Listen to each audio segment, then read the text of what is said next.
What's up, guys? George Leeman here. I just wanted to make a quick video for you guys. Not a long rambling one as has been of late. Three tips, my three most important tips besides, calorie deficits and the obvious, for losing 100 plus pounds. I've done it twice. The first time I did, I lost 150 pounds, and then I went into focusing on powerlifting as kind of a career choice. And then I, obviously gained a bunch of weight to do that, but it wasn't just like I fell off the wagon and gained a bunch of weight. It was very strategic. I actually had to work at gaining the weight, a lot of force feeding and stuff for years actually to put the weight back on. However, the last weight that I gained was not strategic at all. It was just laziness. And so I've had people ask me this time, like, how do you expect, how do you plan to maintain it? How do you expect to move forwards? And keep the weight off? Well, it's kind of become a habit to watch what I eat over the last year and a half. I don't foresee it being an issue. I'm a pretty habitual person, whatever that habit might be. But anyway, 3 tips to lose 100 pounds. Okay, so the first one, and for me, this is probably the most important one, getting started is the hardest part because that's what keeps everyone from doing everything. They don't start. Generally speaking, they just don't start, or they start, but it's very half-assed. It's very unmotivated for them, so they give up almost immediately. Okay, so the first one is start strong with your diet. If you've been going and eating huge amounts of calories every day, and you're considerably overweight, you're probably used to eating whatever you want all the time: pizza, hamburgers, hot dogs, fried food, stuff like that. For someone to say, don't start dieting too hard, start gradually. Just go to chicken breast and rice with greens 3 times a day. That is drastic. That is drastic. To go from eating the things you want to eating things you don't want, even though you're still eating maybe a decent amount of food, maybe you're eating a whole chicken breast or a chicken breast and a half and 2 cups of rice with broccoli every meal. That's a lot of food volume in general. And you'll lose weight doing that, but it takes just as much discipline, for the most part, as it would to go more drastic with your diet. When I say more drastic, to go like into ketosis, for example, or to, do a more extreme calorie deficit. So my initial advice is, if you have a lot of weight to lose right off the bat, a lot of people will say start dieting slowly because it's going to take a long time and you don't want to jump into it too quickly. For me, and for a lot of people that have a lot of weight to lose, I would suggest considering looking into starting off very strong and trying to drop a considerable amount of weight very quick. And there's a number of reasons for that. One is it's motivating to lose 20 pounds in your first month. Again, for people that have a considerable amount of weight to lose, that's not even hard to do. So that will already get your foot in the door. And once you have your foot in the door, you have something to lose. You can actually go backwards from there, and that's not something you'll want to do. You'll want to keep going because you'll think, okay, maybe I could lose another 20 in the next month and I'll be halfway there almost. Or maybe I could go a little bit harder and lose 30 next month, which isn't as likely as 20 the first month, but anyway, whatever motivates you, right? The second reason for that is you'll reset your taste buds. If all you've been doing is eating deep fried sushi and chicken wings and onion rings and pizza and hamburgers, normal food isn't going to taste very good to you in comparison. So to go to an extreme diet where, say, it's ketosis, where you're doing basically just like moderate fat, like a very low calories, with a moderate amount of protein, which for me was like 60 grams of fat and like 250 grams of protein, something like that. That is going to drop a lot of weight off of you. But what it's going to do is it's going to limit the type of food you can eat so drastically that it'll reset your taste buds. So what'll happen is whenever you do go back to eating some white rice with some vegetables or some barbecue sauce or something like that, it's gonna taste amazing. And it's gonna be much easier to stick to your diet than it was originally. Because you're not used to living off of the most salty, sugary, fatty foods possible that have just completely desensitized you to everything that tastes good. You get used to eating those foods, they stop tasting good. So that's number one. Start strong is my recommendation. Get your foot in the door, get motivated.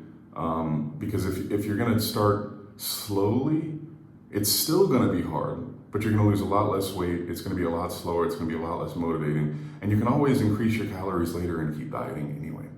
Number two, people go, okay, I need to lose 100 pounds. Focus on 100 pounds. I wanna be 150, or I wanna be 200, I wanna be 180, whatever. I don't recommend that. I recommend focusing on the day-to-day. You probably don't have the fitness knowledge. Most people don't. I didn't know what I would weigh whenever I got to the weight I wanted to be. I'm still not the weight I want to be. I didn't expect to get down to this low of a body weight, to be honest with you. To choose the weight you're going to be when you're already 100-something pounds overweight. You just don't know. Maybe you'll weigh more, maybe you'll weigh less. Probably you'll weigh less, but maybe you'll find out that you'd rather be 200 than 180. Okay, so don't pick a huge goal that seems like a giant milestone that's a million miles away, that seems overwhelming. It's gonna take 12 months or something like that. Focus on the day-to-day. Focus on your daily habits. If you can do good for a day, you can do good for 2, you can do good for a week, a month, a year. It doesn't really get particularly harder. If you, really, it's basically repeating the same thing over and over again. It's getting used to going a few hours between meals and getting used to being satisfied on a certain amount of food that tastes a certain way. And it gets easier as you do it for the most part because you get conditioned to it like anything else. Focus on daily habits. Wake up, eat this meal, wait this long, eat this meal, wait this long, eat this meal, wait this long. Today was good. Let's see if we weigh less tomorrow, see if we look a little bit better tomorrow. You, generally speaking, will. Especially if you're very overweight, you will weigh a little bit less, you will look a little bit better most days. Although you shouldn't necessarily weigh yourself every day, but a lot of people do. So that's what I think the second most important thing would be, is to focus on the short term, daily, small steps, success. Don't focus on the overwhelming long-term, short-term habits. The third one, a lot of you are gonna have to change your exercise habits drastically to do this because you haven't been training, or you haven't been training very much, or you haven't been doing cardio, which isn't necessary, but it's helpful. You probably haven't been doing legs, you probably haven't been doing back very hard. There's a lot of benefit that you're going to get from training with a higher volume, with more exercises, with more frequency, okay? And that's gonna be very overwhelming to someone that hasn't been doing legs at all, to go in and try some bodybuilding routine that just destroys you, and you're gonna go, I can't do this shit.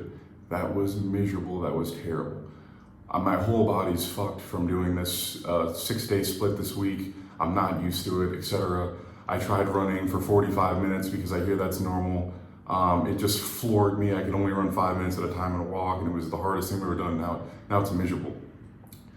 Start with what you can handle. Start with what you can agree with yourself on doing, okay? If you weigh 400 pounds and it hurts to be on your feet for more than a few minutes, okay? Start with a walk around your block. Start with a 10-minute walk once a day.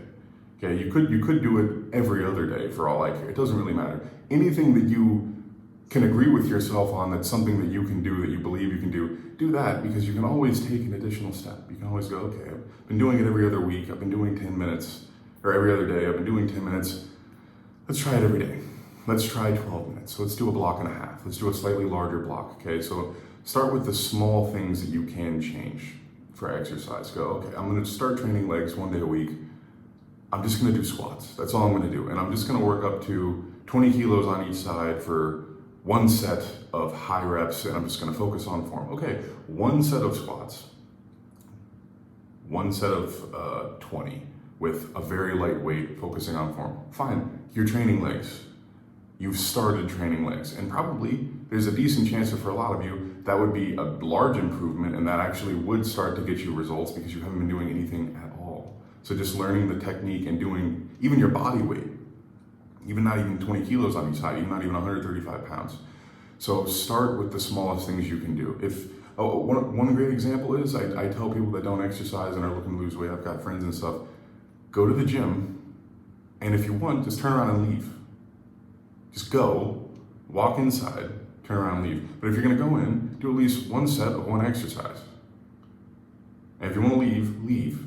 But just go, just go. Even if it's like on your way to go eat or something, it's on your way to the store or whatever, stop at the gym, play tag with the door handle, walk inside, walk back out. Sure, okay, at least you're going every day. Seriously, the habit's more important than even the exercise because you have to get started somewhere. So the small things that you can do them and start there, because you're going to start with one set. One of my good friends, I met him, he'd exercised before, but he hadn't been doing it. He was very overweight, he had back problems, and he had a drinking problem at the time, as a lot of my friends did. And I told him, like, hey man, 15 minutes one day a week, come to the gym with me, and you'll end up wanting to do more, you'll end up wanting to go more often, and it'll change your life. And it did.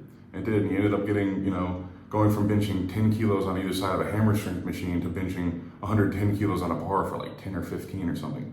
Got all jacked up and swole. Start with what you can handle, stick with what you can handle, improve on that slowly. Start with something you know you can do, you know you can agree with, because you can always increase it. But if you don't start, you're not going to get anywhere. So to reiterate, start strong. It's usually just as easy to go on a very serious diet right to start with. Get yourself some serious results. That's just my recommendation. I mean, it's not one size fits all. That's what I like to do. I like to start strong. If I got a lot of work I got to get done, so it motivates me and I get in the habit of things and I reset my taste buds. 2, stick with daily habits. Stick with small day-to-day focuses, not long-term focuses. It's way too overwhelming. Way too overwhelming. When I think about buying property, I think about my next property. I don't think about what I can accomplish in 50 years, because if I think about buying $100 million or $200 million worth of property, it's a very daunting thing. But it wouldn't be if you had $90 million worth of property, or $95 million worth of property, or $98 million worth of property. To get to 100 would be a small task. Start small, focus on small, day-to-day progress. And the third one, start with and stick with the things that you know you can. Start with and stick with the things that you know you can. So for me, I started running. I ran 5 minutes the first day. I ran 10 minutes the second day. I ran 15 minutes the third day.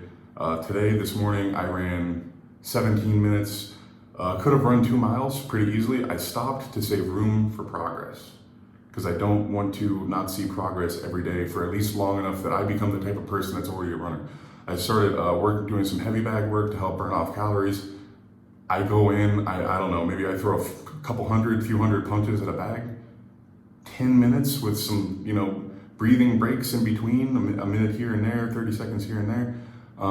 Start with what you can handle. You can always build on over time. So those are my 3 tips, other than the extremely obvious, that I recommend for people that have over 100 pounds to lose.